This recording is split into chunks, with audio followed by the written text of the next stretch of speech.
Gue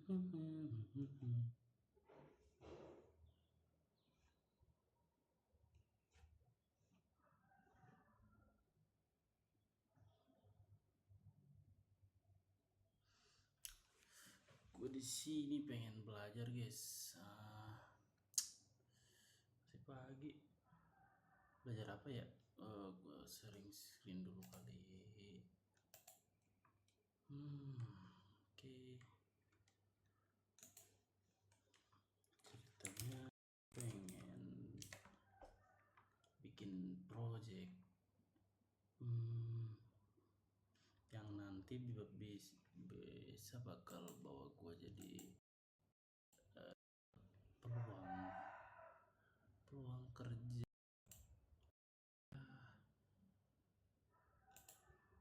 kerja remote, something like freelance mungkin ya. Dan gue di sini punya skill biasa aja. Ketertarikan gue sama dunia aplikasi digital, bisa ngejelasin identitas gue siapa gitu ya. Teman-teman juga mungkin sudah tahu aplikasi digital itu apaan. Simple aja, kayak aplikasi Gojek yang lo pakai tiap hari, aplikasi banyak lah ya, aplikasi yang lu pada pakai. Intinya sih gimana sih aplikasi itu dibuat gitu aja sih. Dan gue pikir ini jadi fashion gue nih lama-lama. Ngapain gue lama-lama lagi, gue udah langsung aja belajar gitu ya. Channel ini sendiri gue kasih nama Coding Skuy. Gue nggak tahu apa itu coding karena basically gue orang lapangan. Gue di kampung cuma diandelin buat benerin kabel-kabel listrik kayak gitu loh. Dan gue juga kagak ngerti bakal punya peripheral buat belajar kayak MacBook kayak gini gitu untuk memperdalam fashion gue. Dan here we go. Gue mau mulai dari mana dulu ya? Ada saran nggak temen-temen yang lagi nonton live gue?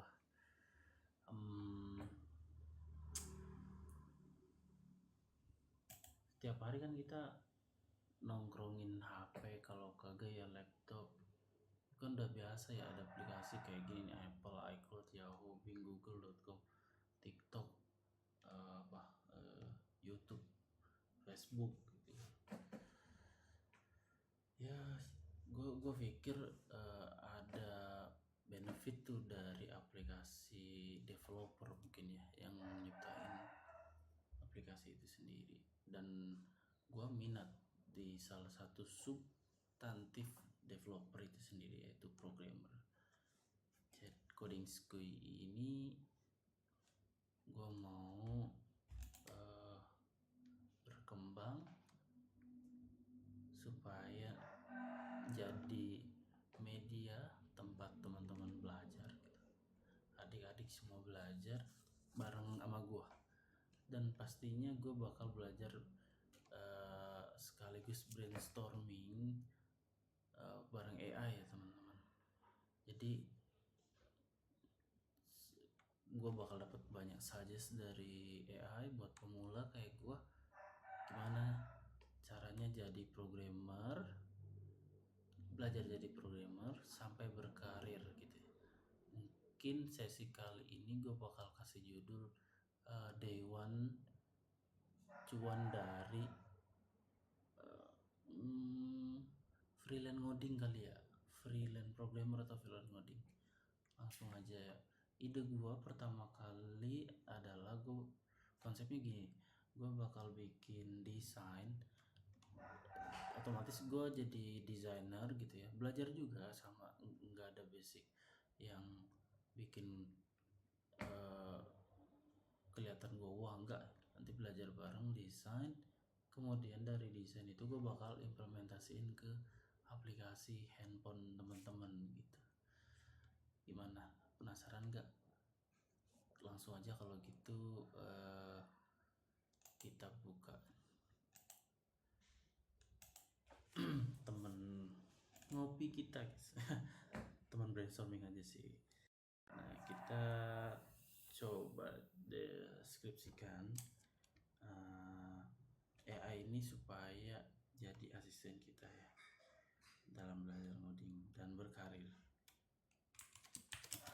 Hai GPT, saya ingin menjadi mobile. Spesifik aja teman-teman, langsung ke skill apa yang pengen kita kembangkan. Mobile programmer yang bisa cuan dari freelance. Kalau ini kesampaian, nggak tahu di live keberapa gue dapat klien, gue bakal traktir teman-teman yang beruntung di setiap live gue ya. Kita lanjut lagi, promptnya yang bisa cuan dari freelance. Apa ya biar lebih mantap jawabannya si GPT ini. Freelance ngoding ya, freelance ngoding dengan yang terukur dan terarah untuk karir remote working ya. Kita tunggu jawabannya. Buat yang baru join, klik like sebanyak-banyaknya ya. Itu ngebantu gue jadi semakin semangat gitu ya. Nanti gue udah dapat jawabannya teman-teman. ChatGPT bilang dia nggak bakal ngeiyain dulu. Jadi asumsi yang GPT sampein, mobile programmer tuh freelance yang tidak sepenuhnya benar di pasar freelance itu terlalu generik. Iya sih bener. Kalau jadi developer gitu, aplikasi developer, nah itu mungkin lebih general dan gampang nyari marketnya gitu. Jadi kalau yang kayak mobile developer gini kan titlenya ya, kalau nggak Android di iOS gitu proyeknya, itu terlalu generik. Jadi nggak semua proyek butuh Android atau iOS gitu kan. Tapi tetap gue bakal goals in live target dari tema gue ini. Lanjut kita ke bawah ya. Ini terukur dan terarah aman untuk remote dan cuan benar jika NAS itu punya pain bisnis jelas, budget klien cukup, recurring demand. Pain bisnis jelas berarti kita butuh pengamatan yang tajam teman-teman terhadap bisnis klien yang mungkin bisa nge-hire kita. Mereka itu punya kendala seperti apa gitu ya. Apakah solusinya ada di kita untuk membuatkan aplikasi gitu. Dan berikutnya ada juga budget nih teman-teman. Kalau kita apa ya pengen bikin aplikasi gitu kan, jelas kita butuh nge-hire orang, dan sometimes ketika kepikiran kayak gitu otomatis gue harus bisa bayar orang gitu kan. Bayarnya seberapa gitu kan. Kalau teman-teman lihat kayak Gojek, aplikasi gituan, bayar orang berapa besar ya, duit gue cukup kagak ya gitu. Tuh budget klien kita juga harus paham. Misal klien kita ternyata corporate yang bergerak di bidang apa ya, sumber daya alam kayak tambang gitu kan, mereka gede gitu kan. Yang udah mereka siapin pasti juga gede gitu untuk budgeting pengadaan aplikasi. Beda lagi kalau UMKM yang pengen bikin eh, apa ya, gue pengen jualan kayak jualan di marketplace atau di Shopee gitu kan, berarti kita harus bikin aplikasi kayak Shopee gitu. Nah itu gak make sense sih. UMKM pengen platform yang besar, pengen aplikasi yang gede gitu. Nah ada challenge lagi kan, ngadepin klien tentang budgeting. Ya semoga gue kedepannya bisa pelan-pelan lah ya, kalau dapat klien ya dari live mungkin klien gue gitu kan, siapa tahu gitu ya. Kita lanjut lagi di sini, kita baca cepat aja ya teman-teman, poin-poin besarnya. Langsung ke yang ketiga nih, skill teknis aja cukup untuk freelance remote yang laku bukan kode tapi outcome. Oh I see. Jadi kalau kita jadi freelancer kerjanya remote, pikiran kita kan untuk pemula kayak gue yang ngoding gitu, gue nyerahin kode gue ke klien yang bayar gue. Ternyata freelance remote yang bagus, lu kudu ngasih outcome gitu ke atau goals lah dari proyek yang lu garap, lu serahin ke klien. Contoh nyatanya apa? Biasanya kalau UMKM nih kasusnya ya, mereka tuh cuma pengen produk mereka dikenal dengan mudah gitu ya. Makanya mereka berpikiran, ayo go digital sih, ayo kita digitalisasi bisnis kecil-kecilan kita gitu kan. Ya mereka sederhana itu. Artinya apa? Konteksnya mereka cuma pengen marketingin ya, biar orang semua pada cepet tahu ada produk dari UMKM mereka, kayak gitu doang gitu. Nah kalau di mobile programmer, untuk marketing kayaknya enggak sih, substantif ini enggak masuk. Konteksnya kalau aplikasi tuh biasanya untuk operasional. Kalau nggak operasional ya paling tinggi ya marketplace gitu kan, buat transaksi besar. Dan kayaknya untuk kita mulai belajar tentang freelance mobile programmer dari skill nol adalah bikin SOP kali ya, aplikasi SOP operasional aja gitu. Kita tentuin dulu nih targetnya apa gitu ya. Gue kepikiran ada ide yang gue pikirin dari dulu, sambil berjalan nanti kita bakal desain ngobrolnya. Tapi kalau dari teman-teman ada yang punya ide, bisa tulis di kolom komentar, bang bikin kayak gini bang ide saya gini bang. Siapa tahu gue tertarik, gue pengen ngobrol lebih lanjut sama lu, gue chat ntar habis sesi live ini ya. Sekarang kita tangkepin dulu nih GPT ngasih arahan, jangan dulu kayak gitu. Oke lanjut, poin kedua di sini ada realitas pasar freelance mobile. Mari kita jujur brutal, aplikasi CRUD biasa banjir kompetitor murah. Tapi nggak apa-apa sih buat kita yang pemula. CRUD itu singkatan teman-teman dari fungsi dasar aplikasi, yaitu create membuat, read itu membaca, U itu update ya memperbarui, D itu delete yaitu olah data sih sebenarnya, membuat, membaca, memperbarui dan menghapus gitu. Aplikasi startup ID, klien sering bangkrut sebelum bayar.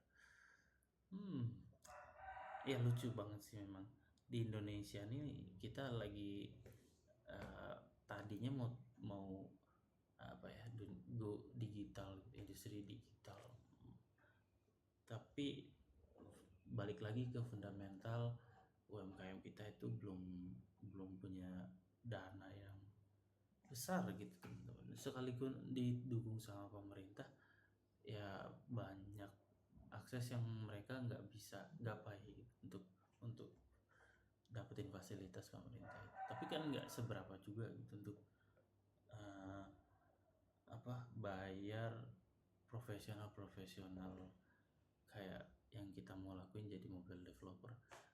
Fun fact teman-teman, mobile developer itu uh,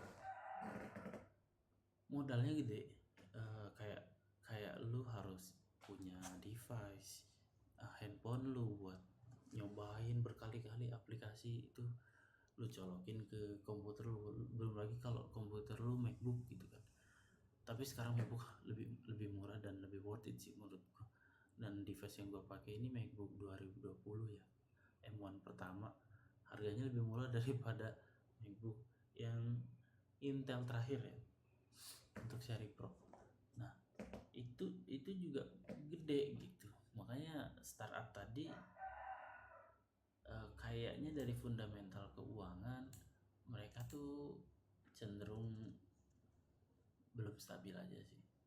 Jadi rawan bangkrut sebelum bayar kita.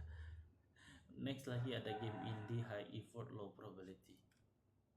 Gua kagak ngerti, buat teman-teman yang ngerti game indie apa bisa kasih paham gua di kolom komentar ya. Nah berikutnya ada General Flutter Android developer race to the bottom. Pasar freelance General Flutter. Iya juga sih, Flutter tuh setahu gua sering dipakai buat para freelancer, uh, jadi alat kerja. Yang nggak freelance juga ada di kantor-kantor, di perusahaan-perusahaan gitu juga pakai Flutter ada. Sebenarnya powerful, cuma kelebihannya Flutter untuk para freelancer mungkin penilaian gua lebih ke arah kecepatan developmentnya. Kayak lu nyiptain aplikasi tuh nggak usah lama-lama gitu. Ada banyak fitur di Flutter yang bikin lu garap lebih cepat gitu. Salah satunya ada hot reload ya. Ini informasi buat teman-teman. Di Flutter tuh ada hot reload. Kalau di yang bukan Flutter kayak React Native, gue belum nyoba. Tapi ntar kita compare lah ya. Kenapa gue pilih Flutter ya? Gue tertarik aja sih, Flutter nih kayak fun gitu ngenalin produknya. BTW Flutter kan didukung sama Google ya teman-teman. Raise bottom oke. Jadi gue harus menghindari niche ini. Jangan CRUD, jangan nyari startup, jangan game indie. Oh game indie itu ini kayak lu jadi developer game untuk mobile platform. Itu kayaknya lebih mahal lagi deh untuk mulai kita belajar ngoding aplikasi device handphone. Oke, kriteria niche ya mobile yang benar-benar cuan atau ramah friendly menurut GPT nih teman-teman. Nah ini kita harus concern. Kenapa? Karena kedepannya kita bakal dapetin cuan dari live ini, barangkali gue bisa traktir teman-teman. Oke loh, lagi aja. Niche yang sehat harus memenuhi lebih sama dengan atau lebih dari 4. Di sini ada 5 ya, kita 5-5-nya aja kalau bisa ya. Pertama, klien, bisnis berjalan bukan ide. Oh berarti kita harus nyari klien yang bisnisnya tuh udah sustain lama gitu teman-teman. Yang udah intinya dia udah apa ya, istilahnya kalau pesawat pilot tuh autopilot gitu, udah jalan otomatis gitu. Jadi gua tinggal ngeladenin ide dari pemiliknya. Otomatis fundamental, finansial dan portofolio perusahaan juga meyakinkan buat kita mau ngeluarin tenaga bikin aplikasi untuk klien tadi. Yang kedua, masalahnya berulang. Nah, ini peluang juga sih, karena masalah berulang itu identik dengan pemeliharaan, pengembangan gitu, bahkan integrasi dari si bisnis tadi yang ownernya pengen dibikinin aplikasi. Maintenance, ini kan pemeliharaan berarti termasuk daily life yang kerja di perusahaan dia gitu, kayak aplikasi petugas gitu kan, SOP atau mungkin HR gitu kan, HRD gitu kan. Kemudian ada scaling. Scaling itu dari definisinya aja mau ngembangin apa sih yang mau dikembangin ya. Contoh tadi HRD bagian konteks development research, mungkin kita bisa bikinkan aplikasi untuk pengenalan lingkungan kerja. Jadi kalau ada orang baru masuk kerja bareng si bos, yang bos ini klien gua, dia pengen orang baru itu lebih cepat adaptasi gitu. Kita bikinkan aplikasi seperti itu. Atau bahkan orang lama yang udah kerja sama si bos bisa upgrade lagi skillnya gitu. Misal si bos ini pekerjaannya bidang edukasi gitu ya, kayak coding tutor mungkin, atau edukasi ya keilmuan gitu ya. Dan karyawan si bos ini kan ngajarin orang-orang. Si bos pengen karyawannya juga upgrade skill sambil ngajar terus upgrade skill supaya tetap survive gitu di ilmu-ilmu baru, dan otomatis bisnisnya si bos tetap berjalan gitu kan. Nah, di sini kita bisa juga bikinkan aplikasi kayak portal upgrade skill si karyawannya si bos gitu. Integrasi ini permasalahan biasanya kolaborasi di sebuah perusahaan gitu, kayak atau sebuah bisnis gitu. Bos bisa gampang tektokan sama manajer atau karyawan paling entry juga gitu. Nah, biasanya kita bikinkan disebutnya ya, bisnis itu punya proses yang sudah terpetakan atau model gitu, bisnis proses model aplikasi kayak gitu. Kayak Jira itu juga kan, itu board system tapi dia bisa mengintegrasikan multidisiplin ya, kayak profesi A, B, C, D semuanya bisa connect. Jira mungkin teman-teman ada yang tahu kayak Trello atau Notion juga bisa. Di sini ada yang ini juga nggak sih yang masih kuliah kayak gua nih semester akhir? Kalau ada boleh dong komen, atau mungkin mau nanya sesuatu gitu juga, kita diskusi aja di sini. Oh, dulu pakai Jira dari kapan bang pakai Jira? Gue juga pakai Jira dan memang itu mudah banget ya, easy to use, friendly juga aplikasinya, kagak aneh-aneh gitu ya. Mungkin ada yang pakai Notion. Kalau Notion gue malah sering pakai buat nugas ya, nyatet tugas. Terus wow lumayan nih, udah 2 tahun pengalaman pakai Jira, harusnya udah paham banyak ya cara pakainya, dan lu pasti dapat value besar kan dari lu bisa ngelola pekerjaan lu gitu, dan itu bisa kita bawa nih di industri gitu, di karir kita gitu. Sekarang pakai Notion, wah upgrade ini. Kalau bisa pakai Notion yang Pro, wah itu sangat powerful sih, easy to use tapi powerful. Notion best sih menurut gua. Oke, thank you feedbacknya dari Kak Zak ya. Oke, kita lanjut lagi nih ya. Poin berikutnya adalah tadi masalah berulang udah, nilai proyek lebih dari $2.000, kalau tidak capek sendiri. Oh, maksudnya ini kali ya teman-teman, nanti kalau kita mau propose gitu, kayak ngajuin lu pengen dapat proyek ini goal sekian juta gitu. Nah, ini saran aja sih sebenarnya, ini nggak eksak ya, materi yang nggak eksak dari GPT. Dia bilang $2.000. $2.000 berapa rupiah? Kayaknya gede banget sih. Kalau di Indonesia sih untuk pemula kayak gua, ambil aja lah yang penting masuk akal aja dulu, gak usah ngejar lu pengen sekian juta, digit, 2 digit, 3 digit, gak usah. Buat kita, gue yang belajar kayaknya ini nasi yang bakal gue eliminasi.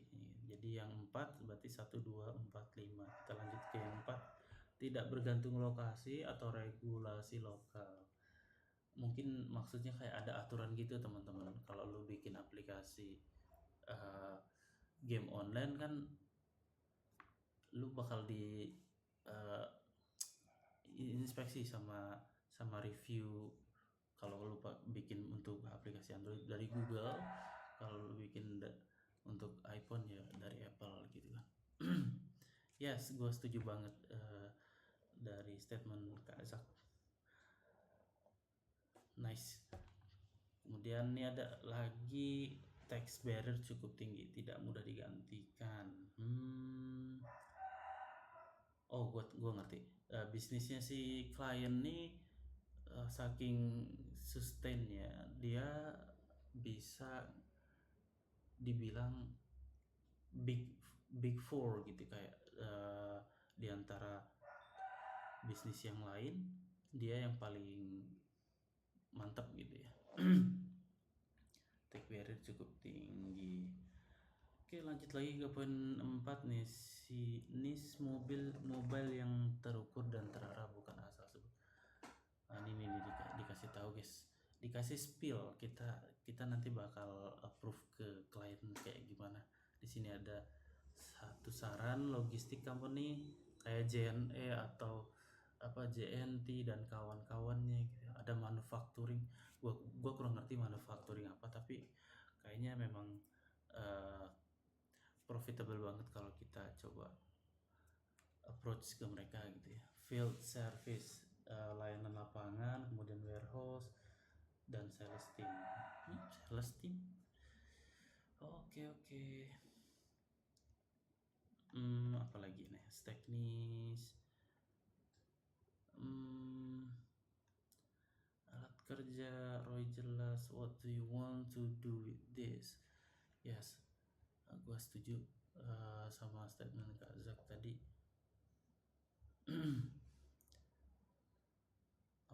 apa nih lagi nih, kenapa cuan, apalah kerja, Roy jelas, mereka bayar men, bulan jarang di tangan, dev murah ini nih sangat cocok dengan latar belakangmu.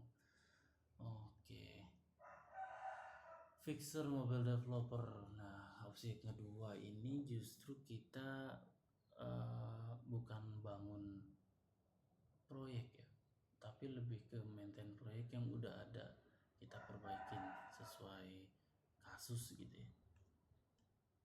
Ini technical banget teman-teman ya, kita cuma dibayar jadi programmer aja, di freelancer untuk programmer yang aplikasinya udah ada gitu. Kemudian yang ketiga ada mobile plus backend. Nah, ini full stack sih jatuhnya, kita harus punya dua kemampuan gitu ya. Padahal kita di sini baru belajar juga, mau mulai dari ngedesainnya di Figma, terus belajar juga untuk jadi mobile programmer nanti pakai Flutter, ketambahan backend atau infra edge. Ya memang perlu sih di zaman kayak sekarang, kita harus full stack. Kalau gak full stack, siap-siap aja nanti AI bakal bisa aja sih gantiin lu. Kalau gua gak salah ya, backend itu atau infra itu core logika si developer gitu. Jadi mau ada AI pun kagak bisa gantiin. Beda lagi kalau aplikasi berbasis tampilan kayak yang lagi kita mulai di sini, mobile developer, ya lu bakal siap-siap aja. Siapa sih yang ngodingnya lebih on target kalau lu bandingin skill lu sama AI? Kayak gue kan mau ngedesain nih, nanti tampilannya bakal dijadiin coding. Nah, siapa tuh yang lebih cepat ngoding, lu atau AI generate gitu kan? Tapi menurut gue jangan berpikir skeptis lu bakal kena ganti sama AI. Justru preferensi gue, lu harus kerja bareng AI. Kayak gue nih sekarang kita brainstorming sama GPT supaya kita belajar lebih cepat gitu, bahkan otodidak kayak gue sekarang lakuin. Oke, maju lagi. Di sini ada masalah nyata push notif. Ini maksudnya notifikasi yang sering teman-teman dapat nih, apalagi sekarang lagi Christmas sale, aplikasi hijau, aplikasi oranye, semuanya notifnya bunyi, guys. Ada yang ngerasain juga? Semoga nggak risih ya. Ntar kita mau bikin kayak gitu juga buat aplikasi kita. Nah, ada lagi cold message, real time lag, chat sinkron, kacau apa ini masalah-masalah. Maksudnya nanti aplikasi kita jangan sampai ngadepin yang kayak gini-gini gitu. Kalau gua nggak salah ya, di TikTok banyak yang ngeluh, bukan TikTok, Tokped ya, banyak yang ngeluh pembayaran pada trouble gitu. Ada yang udah ngeklaim voucher, pas bagian payment malah ke cancel by system, pasti kan ada something. Dan gue udah dapat infonya, ya itu tadi ada overload di back end justru teman-teman. Banyak permintaan payment dari mobile, di back endnya overload. Ya intinya komputernya ngehang gitu, kayak nggak bisa ngelayanin mobile gitu kan. Oke, apalagi nih poin keempat, mobile AI app.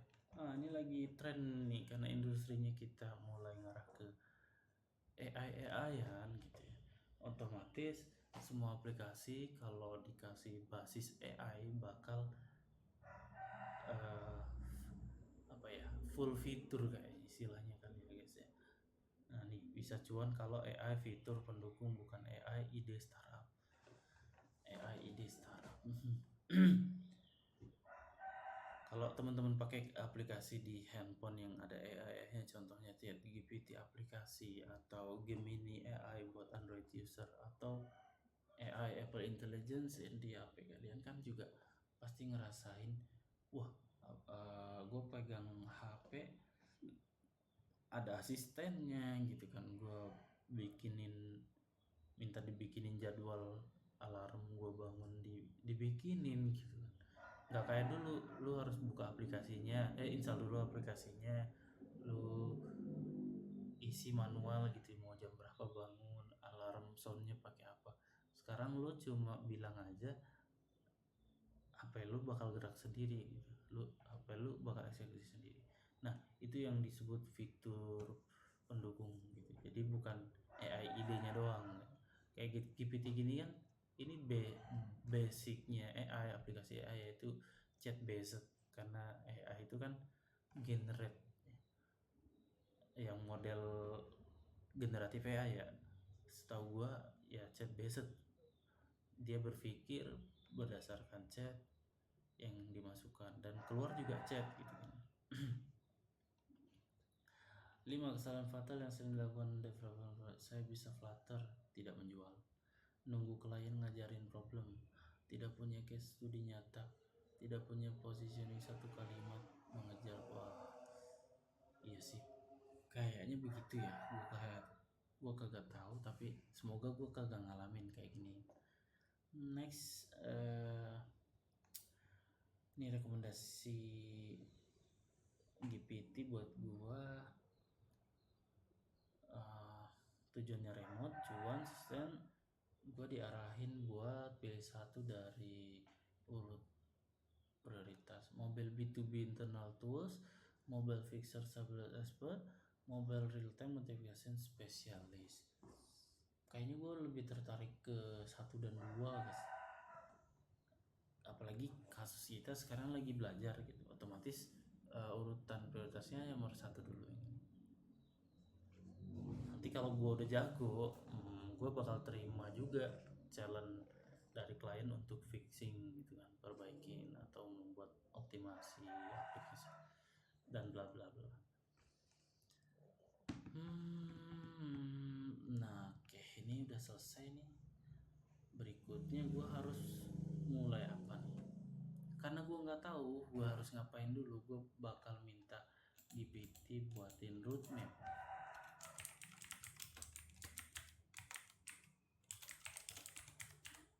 dong. Sambil nunggu teman-teman mungkin mau ada yang mau disampaikan buat gue atau jangan dari teman-teman, gak apa-apa, gue terima banget insight dari teman-teman, apalagi yang udah pengalaman. Gue sungkem buat user yang mau chat, tulis di kolom komentar ya. Oke, gue bakal bacain lagi nih, ada feedback dari chat gue di GPT. Dia bilang roadmapnya ya, dia bikin timeline 6 bulan dipecah jadi beberapa fase. Fase 0 riset cara berpikir, fase 1 penguncian misi dan over, fase 2 ini fase 3 nih, case study buatan bukan fiktif. Wah, maksudnya real gitu, pura-pura real dulu nggak sih kalau belajar? Pura-pura real dulu teman-teman. Oke, yang ketiga positioning personal brand. Oh, jadi kalau gue udah bisa bikin, gue tuh harus bisa memposisikan diri dan bahkan ngebentuk personal brand yang profesional. Fase 4 akuisisi klien. Oh, ini ada platform-platform yang bisa bantu gue untuk reach out klien dari LinkedIn, Upwork, Fiverr. Mungkin teman-teman ada saran lagi, bisa kasih suggest buat gue ya. Kemudian ada apa lagi nih ya? Fase 5 scale and retain. Kesalahan fatal freelance itu selesai project cari klien baru, padahal harusnya dia retain atau bantu klien tadi untuk scale gitu ya. Ini tergantung kliennya juga nggak sih? Kalau gua udah bersikap humble, ramah, sangat friendly untuk garap proyek dia, tapi dia memang nggak mau, ya udah gitu. Tapi moga-moga aja kita di sini bisa sampai fase scale and retain ya teman-teman. Langkah selanjutnya, oke, balik lagi ya ke satu dulu, kita kan belum baca nih sebenarnya fase 1 tadi apaan? Mana tadi ya? Oke nih, fase 1 riset cara berpikir. Berhenti berpikir sebagai developer. Yes, gue setuju. Kalau jadi freelancer tuh harus bisa jadi problem solvernya si klien supaya kita dibayar. Jadi lu gak usah spesialisasi banget, tapi itu juga poin buat lu kalau lu ahli gitu. Asumsi yang perlu dibuang, skill banyak sama dengan laku belum tentu, kan gue bilang tadi spesialisasi akan kalah oleh generalisasi kalau nyari cuan atau laku. Tapi spesialisasi bisa mahal banget kalau udah nemu klien yang bisa ngehargain dia gitu. Itu aja sih bedanya. Portofolio harus banyak UI. Ya bener sih, orang kan lihat portofolio itu kayak track record lo. Kalau di HRD itu ada screening gitu kan, CV atau resume kamu. Nah, kurang lebih klien juga nyari developer tuh ada tahapan screening gitu. Apa yang di screening? Ya tampilan gitu, UI, portofolio gitu. Makanya gue mau mulai dari jadi desainer dulu gitu kan. Bang, nanti makin lama dong bang desain. Lu harus belajar Figma-nya dulu. Terus basic lu jadi UX juga kagak ada, lu harus belajar.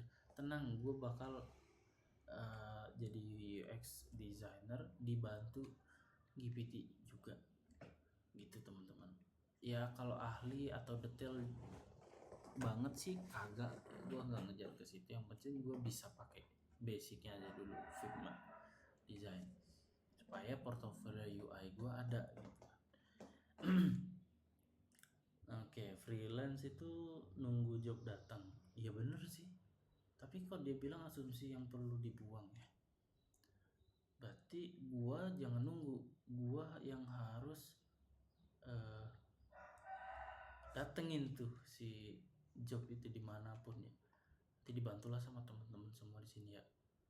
Oke, yang berikutnya, deliver wajib 1 kalimat positioning kasar. Belum final, saya membantu tim B2B memperbaiki dan menstabilkan mobile app yang bermasalah. Oh, kesannya jelek.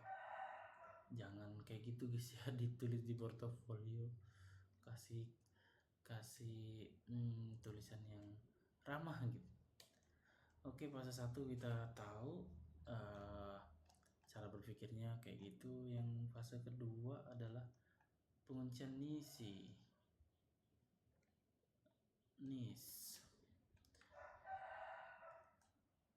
Tidak valid bikin upload, tidak valid ini untuk profesional.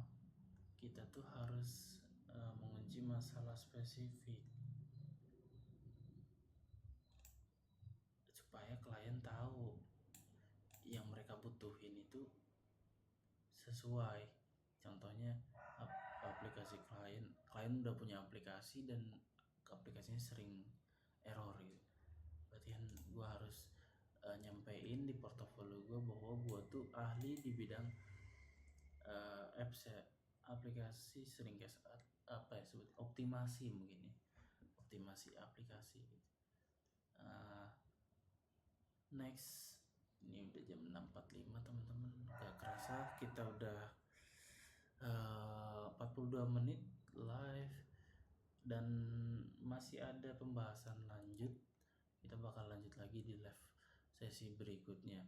Buat teman-teman yang mau ngasih masukan, teman-teman bisa langsung chat aja ke akun TikTok coding school gue di sini ya. Thank you buat teman-teman semua.